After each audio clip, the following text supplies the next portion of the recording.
उत्प्रेरण के अगले प्रकार पर चलते हैं, विषमांगीय उत्प्रेरण। समांगीय उत्प्रेरण की चर्चा हमने कर ली थी, इसके बाद आया विषमांगीय उत्प्रेरण। और विषमांगीय उत्प्रेरण के बारे में हमने अध्ययन किया था कि जब उत्पाद और अभिकारक और उत्प्रेरक तीनों की अवस्थाएं क्या हो, भिन्न भिन्न हो, तो वह प्रक्रम क्या कहलाता है, विषमांगीय उत्प्रेरण। ठीक है, इसके लिए हमने उदाहरण भी बताया था कि जैसे यहाँ पर अमोनिया का निर्माण होता है तो नाइट्रोजन और हाइड्रोजन तो गैस होती है, मगर जो उत्प्रेरक होता है यहाँ पर आयरन ठोस अवस्था में होता है, तो ये विषमांगीय उत्प्रेरण की अभिक्रिया हो गई। ठीक है, इस टॉपिक में हम विषमांगीय उत्प्रेरण की क्रियाविधि का भी अध्ययन करेंगे। तो सबसे पहले हम ध्यान देते हैं कि विषमांगीय उत्प्रेरण होता क्या है और कौन कौन सी इसमें अभिक्रियाएं सम्मिलित है। अपना अगला प्रकार है विषमांगीय उत्प्रेरण।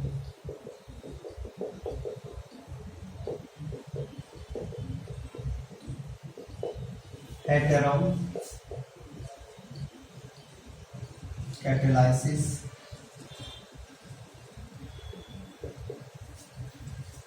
विषमांगीय उत्प्रेरण दूसरा प्रकार है अपना, और इसमें क्या कहता है विषमांगीय उत्प्रेरण, उत्प्रेरित रासायनिक अभिक्रिया में जब अभिकारक उत्पाद व उत्प्रेरक भिन्न भिन्न अवस्थाओं में होते हैं,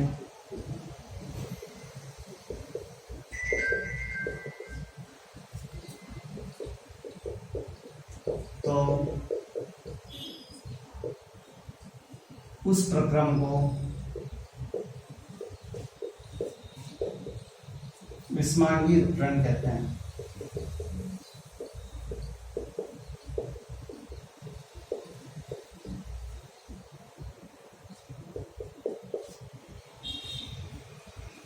ठीक है, जो विषमांगीय उत्प्रेरण होता है सामान्यतः इसमें जो उत्प्रेरक होता है ठोस ही होता है। विषमांगीय उत्प्रेरण में जो उत्प्रेरक भाग लेता है वो सामान्यतः क्या होता है, ठोस ही होता है, और जो अभिकारक है सामान्यतः गैसें ही होती है।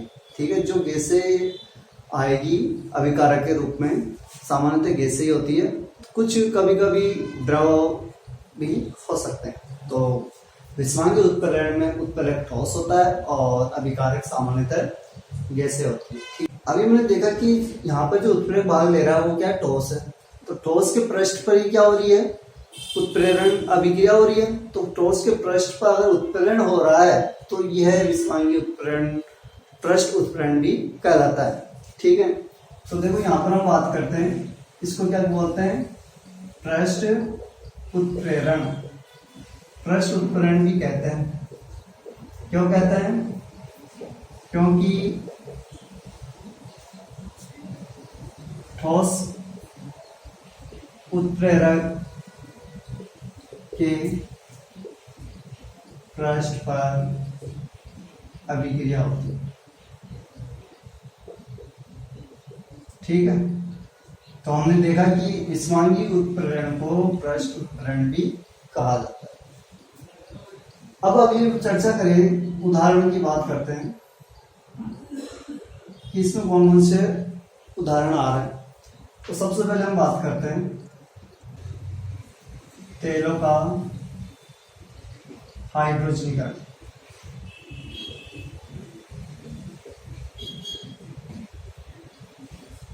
देखो हम लेते हैं वनस्पति तेल,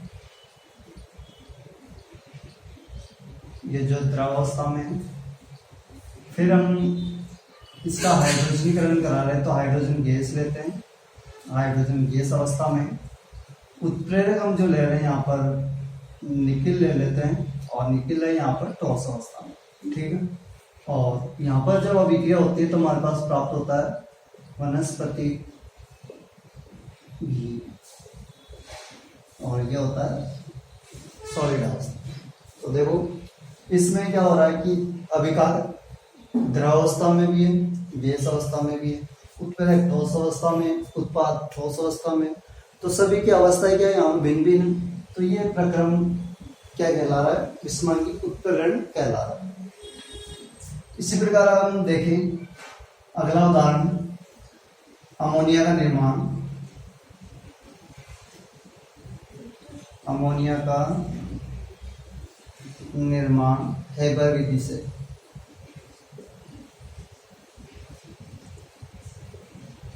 अब देखो अमोनिया निर्माण के लिए दो गैसें भाग लेती है, एक तो नाइट्रोजन गैस और एक हाइड्रोजन गैस। दोनों गैसें आयरन उपस्थिति में अभिक्रिया करती है, यानी आयरन उत्प्रेरक है, उसकी उपस्थिति में अभिक्रिया कर क्या बनाती है, अमोनिया बना देती है। ठीक है, संतुलित कर देते हैं।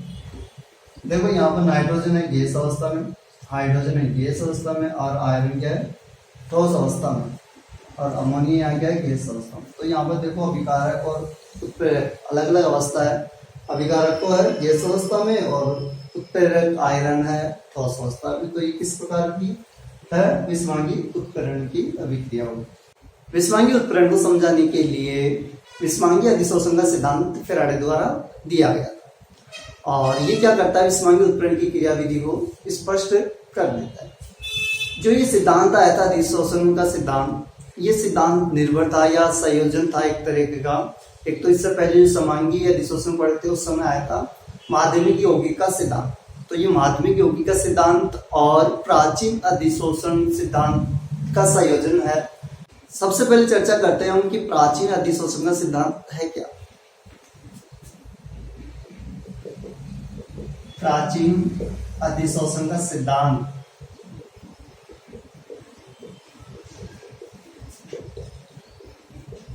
जो प्राचीन अधिशोषण का सिद्धांत क्या कहता है कि कोई गैस या द्रव अवस्था वाला अभिकार किसी ठोस पर, किसी ठोस उत्प्रेरक पर क्या होता है, अधिशोषित होता है। क्या कह रहा है ये सिद्धांत, प्राचीन अधिशोषण का सिद्धांत, किसी गैस या द्रव अवस्था वाला अभिकारक ठोस उत्प्रेरक के पृष्ठ पर क्या होता है, अधिशोषण या अधिशोषित होता है। ठीक है, अब बात आती है कि जो ये अधिशोषण होता है वो किस पर निर्भर करता है। अधिशोषण कब बढ़ता है, जब अधिक अभिकारकों की सांद्रता क्या होगी, बढ़ेगी। अभिकारकों की सांद्रता बढ़ने से क्या होता है, अधिशोषण बढ़ता है। दूसरा, जब अधिशोषण लगातार कब बढ़ता है कि जब अधिशोषण ऊष्मा का मान भी बढ़ेगा। अधिशोषण ऊष्मा का मान क्या कर देता है, अधिशोषण की ऊष्मा को बढ़ा देता है। ठीक है, तो प्राचीन अधिशोषण सिद्धांत यही स्पष्ट कर रहा है कि कोई भी गैस या द्रव आता है वो ठोस के पृष्ठ पर अधिशोषित हो जाता है। ठीक है, और अधिशोषित के दौरान निकलने वाली ऊष्मा अधिशोषण को बढ़ाती है। और अधिशोषण कैसे बढ़ता है, अभिकारकों की सांद्रता से भी बढ़ता है। प्राचीन अधिशोषण सिद्धांत के बाद आधुनिक अधिशोषण का सिद्धांत आया। आधुनिक अधिशोषण का सिद्धांत। अब देखो आधुनिक अधिशोषण का सिद्धांत या हम इसको कह सकते हैं विस्मांगी उत्प्रेरण का अधिशोषण का सिद्धांत, एक ही बात है, जो फैराडे के द्वारा दिया गया था। ठीक है, अब देखो यहाँ पर हम बात करें कि ये सिद्धांत अभी मैंने बताया प्राचीन अधिशोषण का सिद्धांत और माध्यमिक यौगिक सिद्धांत का संयोजन है। तो इस सिद्धांत के अनुसार क्या है, कोई भी गैस या द्रव अवस्था वाला अभिकारक किसी ठोस के पृष्ठ पर मुक्त संयोजकताओं के साथ क्या हो जाता है, अधिशोषित हो जाता है। यहाँ पर इन्होंने जो कुछ नया शब्द आया, मुक्त संयोजकता। ठीक है, मुक्त संयोजकता किस पर है, ठोस पर, ठोस उत्प्रेरक पर। ठोस उत्प्रेरक पर क्या होती है, मुक्त संयोजकताएं होती है जिन पर गैस या द्रव के कणा के अधिशोषित हो जाते हैं। ठीक है, जो मुक्त संयोजकताएं होती है, जैसे हम बात करें ये कोई उत्प्रेरक है, तो ये क्या है, मुक्त संयोजकता है। मुक्त संयोजकता क्या है, किसी आने वाले के साथ क्या बना लेती है, बंध बना लेती है। आने वाले अभिकारकों के साथ ये क्या बना लेती है, रासायनिक बंध बना लेती है। यहाँ पर क्या बन जाता है, रासायनिक बंध बन जाता है। ठीक है, तो ये सिद्धांत क्या कह रहा था कि जब कोई गैस या द्रव अवस्था वाला अभिकारक किसी ठोस के पृष्ठ पर उपस्थित मुक्त संयोजकताओं से अधिशोषित हो जाता है और क्या बना लेता है, सक्रिय संकर बना देता है। ठीक है, एक्टिव कॉम्प्लेक्स। सक्रिय संकर बनाने के बाद फिर क्या होता है, अगर एक से अधिक अभिकारक आकर जुड़ते हैं तो वो आपस में बंध बना लेंगे और रासायनिक बंध बना लेंगे परस्पर, और परस्पर बंध बनाकर फिर ये क्या होते हैं, उत्पाद के रूप में अलग हो जाते हैं। ठीक है, तो ये कह रहा था आधुनिक अधिशोषण का सिद्धांत। क्या कहता है, दोबारा से सुनिए कि यह सिद्धांत इस सिद्धांत के अनुसार कोई भी गैस या द्रव अभिकारक ठोस के मुक्त संयोजकताओं पर आकर अधिशोषित होते हैं, जिससे क्या बनता है, सक्रिय संकर बनता है। सक्रिय संकर में उपस्थित अभिकारक परस्पर रासायनिक बंध बना लेते हैं और विशोषण के माध्यम से क्या हो जाता है, ये उत्पाद अलग हो जाता है और पुनः उत्प्रेरक प्राप्त भी हो जाता है। चलो इसका एक उदाहरण से स्पष्ट और तरीके से करते हैं सिद्धांत को।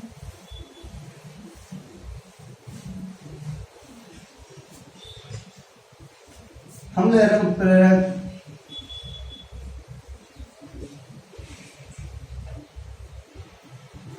जो ये निकल कोई सा भी उत्प्रेरक मान लो जिस पर क्या है, मुक्त संयोजकता है, मुक्त संयोजकता युक्त उत्प्रेरक, यह मुक्त संयोजकता है, ये सभी क्या है, मुक्त संयोजकता है जो बंध के लिए उपस्थित रहती है। ठीक है, अब देखो यहाँ पर दो अभिकारक भाग कर रहे हैं, ए और बी। ठीक है, ए और बी क्या करते हैं, इस उत्प्रेरक के साथ क्या होते हैं, अधिशोषित होते हैं। ठीक है, ये इस उत्प्रेरक की मुक्त संयोजकता पर आके क्या हो जाएगी, अधिशोषित हो जाएंगे। यहाँ पर कौन सा प्रक्रम हो गया, अधिशोषण का प्रक्रम हो गया, और ये तीव्र गति से होता है। ठीक है, अधिशोषण का प्रक्रम हुआ कि इसमें ए और बी जो अभिकारक है, ये हो गए अभिकारक, और अभिकारक क्या करते हैं, इन मुक्त संयोजकता पर आकर अधिशोषित होते हैं। तो देखो कैसे अधिशोषित हुए,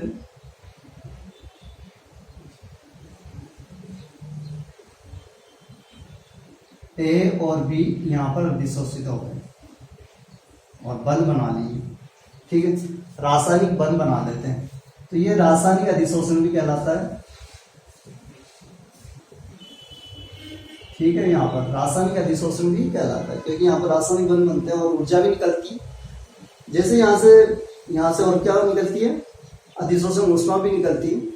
अब देखो यहाँ पर अगले चरण में क्या होता है, अधिशोषण के बाद क्या होगा, ये दोनों अभिकारक परस्पर रासायनिक बंध बनाएंगे और सक्रिय संकर बना देंगे। तो देखो ये जो पद होगा ये मंद गति से होगा, और इसमें क्या होता है, सक्रिय संकर बनता है। सक्रिय संकर कब बनता है, जब दोनों अभिकारक आपस में क्या हो जाते हैं, बंध बना लेते हैं। तो ये और ये बी था, इसने यहाँ पर क्या बना लिया, रासायनिक बंध बना लिया। तो ये जो हमारे पास प्राप्त हुआ वो कहलाता है सक्रिय संकर। ठीक है, एक्टिव कॉम्प्लेक्स। अब जो सक्रिय संकर बना है उसमें दोनों बंध बन गए, एक तो यहाँ पर भी बंध बन गया और एक यहाँ पर बंध बन गया। अब होता है अगला प्रक्रम इसमें विशोषण का। विशोषण होने से क्या होगा, ये जो उत्पाद है के रूप में अलग हो जाएगा। ए और बी क्या हो जाएंगे, उत्पाद के रूप में अलग हो जाएंगे और अपना जो उत्प्रेरक है पुनः प्राप्त हो जाएगा उस। और जब ये उत्प्रेरक प्राप्त होता है उसकी मुक्त संयोजकता उतनी रहती है जितनी प्रारंभ में थी, कोई कमी भी नहीं होती। तो विशोषण होता है, ये भी तीव्र गति से होता है विशोषण। तो यहाँ पर हमारे पास ए और बी उत्पाद प्राप्त हो गए और यहाँ पर जो उत्प्रेरक है वह भी प्राप्त हो जाता है। देखो ये उत्प्रेरक है उसी रूप में प्राप्त हो गया जिस रूप में प्रारंभ में भाग लिया था। ठीक है, मुक्त संयोजकता में कुछ भी कमी नहीं आती। तो देखो यहाँ पर हम बात करते हैं कि जो यहाँ पर ये मंद गति से हो रहा है, ये वेग निर्धारक पद होता है, यानी कि अभिक्रिया वेग इसी प्रक्रम या इसी चरण पर निर्भर करता है, इसी पद पर निर्भर करता है। यहाँ पर और यहाँ पर अभिक्रिया वेग निर्धारित नहीं कर सकते। अब देखो आगे अभी जो सिद्धांत ने यही बताया था कि मुक्त संयोजकता पर अभिकारक आके जुड़ जाते हैं, फिर क्या बनता है सक्रिय संकर कब, जब ये दोनों अभिकारक बंध बना लेते हैं और फिर विशोषण के माध्यम से उत्पाद अलग हो जाते हैं और उत्प्रेरक अलग हो जाते हैं। ये कहता है आधुनिक अधिशोषण का सिद्धांत। अब देखो ये तो हम यहाँ पर कुछ और उदाहरण मान ले, ठीक है, एक अलग से कोई उदाहरण लेकर इस क्रियाविधि को और अध्ययन करते हैं। और हम उदाहरण लेते हैं C2H4, यह है एथीन, ठीक है, और इसका हम ग्रहण कराना है कौन से निकिल उत्प्रेरक की उपस्थिति में, तो यहाँ पर प्राप्त होता है C2H6, यह एथेन, ठीक है। इसकी संरचना अगर हम देखें यहाँ पर है इस प्रकार से, और हाइड्रोजन इस प्रकार से है, निकिल जो ठोस अवस्था में, ये गैस अवस्था में हो गई, ठीक है, एथेन भी गैस अवस्था में है, ये सभी गैस अवस्था में है, ये गैस अवस्था में है। इसको देखते हैं इस प्रकार से, ठीक है, ये भी गैस अवस्था में। अब देखो यहाँ पर हम इसको क्रियाविधि को देखते हैं। जो निकिल है, हम निकिल उत्प्रेरक ले रहे हैं,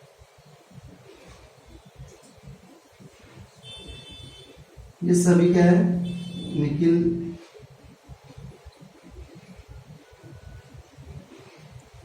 ये निकिल उत्प्रेरक है और ये क्या है उसकी मुक्त संयोजकता है, ठीक है।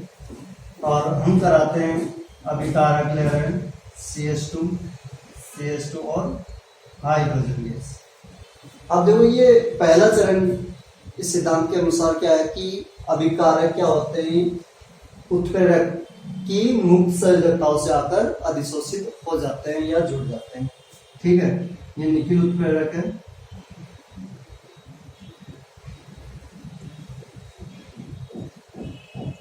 तो निकिल उत्प्रेरक की मुक्त संयोजकताओं पर कौन जुड़ जाएंगे, अभिकारक।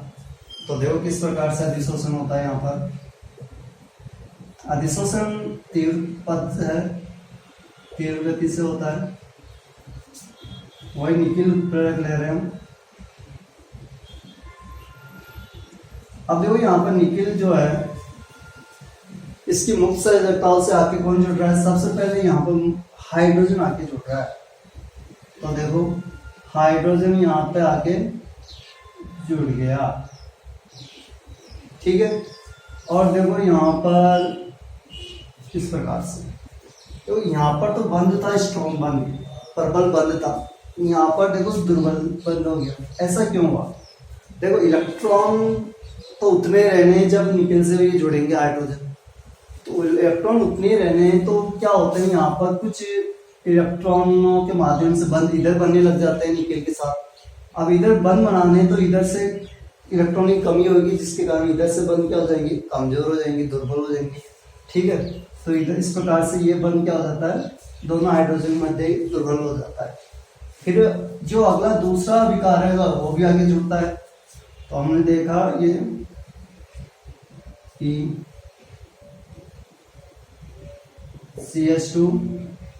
CH2 और ये इससे जुड़ गया इस प्रकार से। जब ये इससे जुड़ता है तो वही स्थिति यहाँ पर आएगी, ये बंद क्या हो जाएगा, दुर्बल हो जाएगा, ठीक है। द्विबंध में क्या आ जाएगी, दुर्बलता आ जाएगी, क्योंकि इससे क्या बनाना, वो बंद बना रहा है, इससे बंद बना रहा है, इसके कारण उसमें दुर्बलता आ जाएगी। अगला जो चरण होगा मंद गति से होगा, और मंद गति से होगा तो यहाँ पर क्या होगा कि जो ये कार्बन है इन हाइड्रोजनों के साथ जुड़ जाएंगे। हमने देखा था कि सक्रिय संकर का निर्माण करना है हमें। सिद्धांत के अनुसार क्या है कि सक्रिय संकर का निर्माण होना है, और सक्रिय संकर का निर्माण कब होता है, जब दोनों अभिकारक क्या कर ले, रासायनिक बंध बना, ये और ये हाइड्रोजन और एथीन परस्पर क्या बना ले, बंध बना ले, तभी सक्रिय संकर का निर्माण हो सकता है। तो सक्रिय संकर निर्माण करने के लिए यहाँ पर क्या होता है कि कार्बन और हाइड्रोजनों के मध्य बंध बनना प्रारंभ हो जाते हैं, वो सक्रिय संकर बन जाता है। तो देखो किस प्रकार से वही निखिल उत्प्रेरक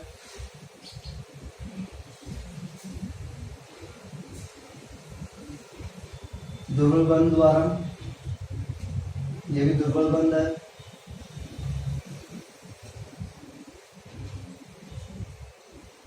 अब देखो इससे तो ये जुड़ गया दुर्बल बंध द्वारा और इससे ये जुड़ गया, और यहाँ पर क्या बन गया अब ये सक्रिय संकर।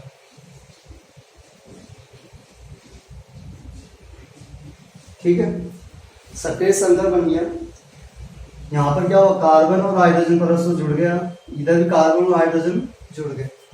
अब क्या होगा, यहाँ से जो अगले विशोषण होगा, तो विशोषण से ये बंध टूट जाएंगे, यहाँ से पुनः पूरी तरह से ये बंध मुक्त हो जाएंगे, और ये वाले बंध क्या है, पूरी तरह से बन जाएंगे।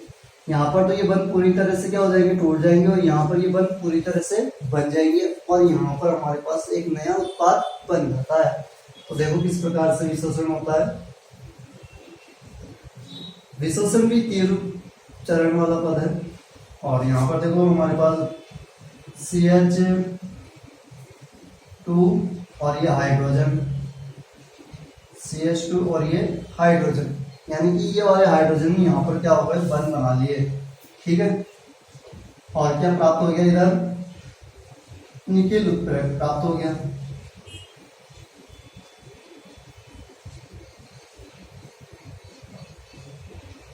और ये हो गया एथेन। ठीक है, तो हमने देखा कि यहाँ पर निखिल उत्प्रेरक अपनी मुक्त संयोजकताओं से उत्पादों को, अभिकारकों को क्या कर लेते हैं, जोड़ लेते हैं। ठीक है, जोड़ने के बाद अभिकारक फिर परस्पर क्या बना लेते हैं, बंध बना लेते हैं, जिससे सक्रिय संकर बन गया। फिर विशोषण होता है, जिससे उत्पाद प्राप्त हो जाता है, और निखिल उत्प्रेरक अलग हो गया। देखो यहाँ पर बात आती है मुक्त संयोजकता की, कि जो मुक्त संयोजकता है वो कब बढ़ सकती है, कब घट सकती है, क्योंकि मुक्त संयोजकता डिपेंड करती है अभिक्रिया की दर, यानी कि अधिशोषण को। मुक्त संयोजकता क्या निर्भर करती है, अधिशोषण को निर्भर करती है। तो मुक्त संयोजकता किस प्रकार से बढ़ाए, किस प्रकार से घटे, इस पर चर्चा कर लेते हैं एक बार। सबसे पहले है खुदरा करके हम क्या कर सकते हैं, जो निखिल उत्प्रेरक है उसे क्या करें, खुदरा कर दे, रफ कर दे। रफ करने से क्या होगा, रफ किया हुआ उत्प्रेरक पर क्या होता है, गर्त ज्यादा होते हैं, उभार ज्यादा होते हैं, कोने ज्यादा हो जाते हैं। ठीक है, हम बात कर रहे हैं मुक्त संयोजकता कैसे बढ़ाई जा सके। क्यों बढ़ानी, क्यों है कि मुक्त संयोजकता इसलिए बढ़ती है क्योंकि अधिशोषण बढ़ जाता है। तो मुक्त संयोजकता कैसे बढ़ा सकते हैं, पहला है खुदरा करके, रफ करके। रफ करने से क्या होता है कि उत्प्रेरक पर गर्त बन जाते हैं ज्यादा मात्रा में, उभार बन जाते हैं ज्यादा मात्रा में, कोने बन जाते हैं ज्यादा मात्रा में, और इनके बनने से मुक्त संयोजकता भी क्या हो जाती है, बढ़ जाती है। वो भी कैसे देखते हैं,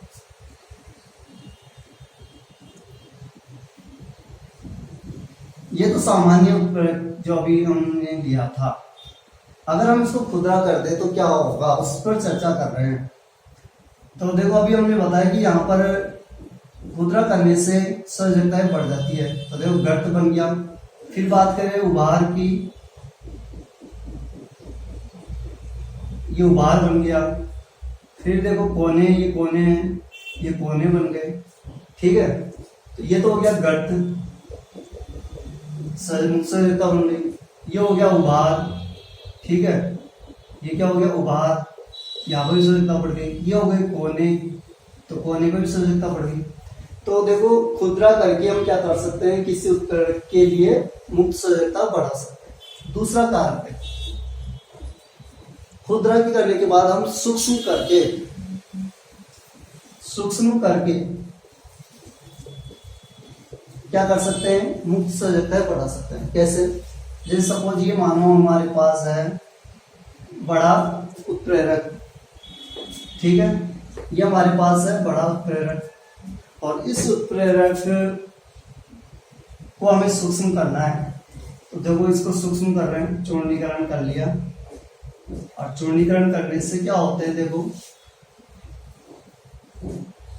इस प्रकार से चूर्णीकरण करने से हमारे पास मुक्त सजगता बढ़ गई। देखो पहले मुक्त सजगताएं बाहरी कोनों पर थी या पृष्ठ पर ही थी, अब देखो एक 4 हो गई, बढ़ गई। तो इस प्रकार से सूक्ष्म करने से भी क्या हो जाता है, मुक्त सजगता बढ़ जाती है। मुक्त सजगता बढ़ते ही अधिशोषण भी बढ़ जाएगा, क्योंकि अधिशोषण अभिकारकों का ज्यादा होने लग जाएगा। ठीक है, दो चीज तो देखिए हमने, खुदरा करके और सूक्ष्म करके मुक्त सजगता को बढ़ा सकते हैं। इसके अलावा भी हम मुक्त सजगता को बढ़ा सकते हैं। कैसे? हम कर ले सकते हैं उत्प्रेरक वर्धक। उत्प्रेरक वर्धक भी क्या करते हैं, मुक्त सजगता को बढ़ा देते हैं। उत्प्रेरक वर्धक क्या होते हैं, मुक्त सजगता को बढ़ा देते हैं। कैसे कि ये क्या होते हैं, इन उत्प्रेरक की सजगताओं से आके जुड़ जाते हैं और ये क्या करते हैं, और सजगताएं प्रदान करने लग जाते हैं। ठीक है, तो उत्प्रेरक तीसरा हम लेंगे, तीसरे की चर्चा की बात करें, हम ले रहे हैं उत्प्रेरक वर्धक, प्रमोटर। ठीक है, उत्प्रेरक वर्धक क्या करते हैं, मुक्त सजगता को बढ़ाने का कार्य करते हैं। ये क्या करते हैं, मुक्त सजगता को बढ़ाने का कार्य करते हैं। ठीक है, अब मुक्त सजगता बढ़ जाती है किसी उत्प्रेरक पर तो अधिशोषण बढ़ जाएगा, अधिशोषण बढ़ गया तो अभिक्रिया तीव्र गति से होगी। तो उत्प्रेरक क्या करते हैं, उत्प्रेरक वर्धक उत्प्रेरक की मुक्त सजगता को बढ़ा देते हैं। अगर हम चौथा कारक करें, देखें उत्प्रेरक विष। उत्प्रेरक विष क्या करते हैं, कैटलिस्ट पॉइजन क्या कर रहे हैं, ये क्या करते हैं, उत्प्रेरक की सजगता को कम कर देते हैं, यानी मुक्त सजगता को क्या कर रहे हैं, कम कर देते हैं। अब जैसे यहाँ पर कोई, जैसे हम बात करें, ये कोई विष उत्प्रेरक है कार्बन मोनोऑक्साइड, तो ये मुक्त सजगताओं से जुड़ गया अगर, तो सजगता क्या हो गई, निकिल उत्प्रेरक की कम हो गई। तो इस प्रकार से ये क्या कर देते हैं, मुक्त सजगता को कम कर देते हैं। इसके कारण क्या हो जाती है, अभिक्रिया धीमी हो जाती है। आ गया समझ में?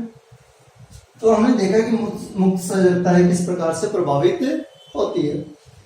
ठीक है, अब हम देखते हैं कि इस जो सिद्धांत है, ये सिद्धांत से क्या निष्कर्ष निकलते हैं उत्प्रेरक के बारे में।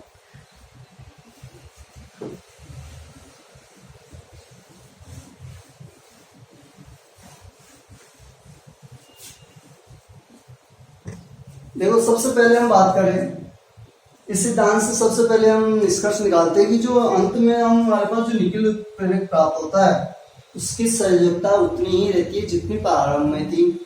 ठीक है, अगर सजगता नहीं बदलती, उसी रूप में ये प्राप्त होता है, तो क्या निष्कर्ष निकलता है कि उत्प्रेरक का द्रव्यमान व संगठन नहीं बदलता। हम देख रहे हैं विस्मांगी उत्प्रेरण सिद्धांत से उत्प्रेरक के कौन कौन से गुणों को स्पष्ट किया जा सकता है। तो इससे पहला गुण तो स्पष्ट हो गया, उत्प्रेरक का द्रव्यमान संगठन नहीं बदलता, क्योंकि लास्ट में अभिक्रिया के बाद में हमारे पास जो उत्प्रेरक प्राप्त होता है उसमें उतनी मुक्त सजगता रहती है या उतना ही उसका संगठन रहता है जो प्रारंभ में था। दूसरा देखते हैं, यहाँ पर अभी पुनः उसी बात को हम दोहराए कि यहाँ मुक्त सजगता में कुछ भी कमी नहीं आ रही। इसका मतलब है कि यह बार बार अभिक्रिया में भाग ले सकता है।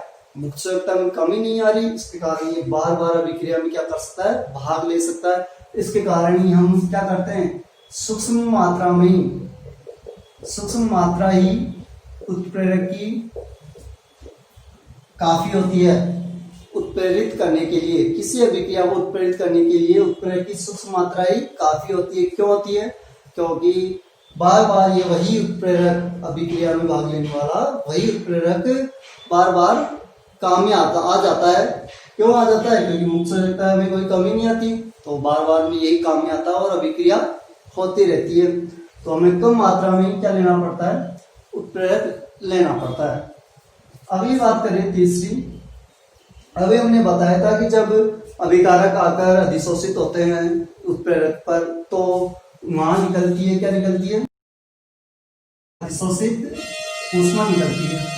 और यही अधिशोषित ऊष्मा क्या करती है, सक्रिय ऊर्जा की कमी को पूरा कर देती है, जिससे अभिक्रिया क्या हो जाती है, बढ़ जाती है। ठीक है। चौथा गुण हमने देखा अभी कि यहाँ पर मुक्त सर्जकता है, उत्प्रेरक वर्धक क्या कर देते हैं, बढ़ा देते हैं, और उत्प्रेरक विष क्या कर देते हैं, मुक्त सर्जकता को घटा देते हैं। ठीक है। तो इस प्रकार से हमने देखा कि विषमांगी उत्प्रेरण का सिद्धांत क्या होता है और इसकी क्रियाविधि देख ली विषमांगी उत्प्रेरण की, और विषमांगी उत्प्रेरण से क्या निष्कर्ष निकाल सकते हैं उत्प्रेरक के गुणों के बारे में अभी हमने देख लिया।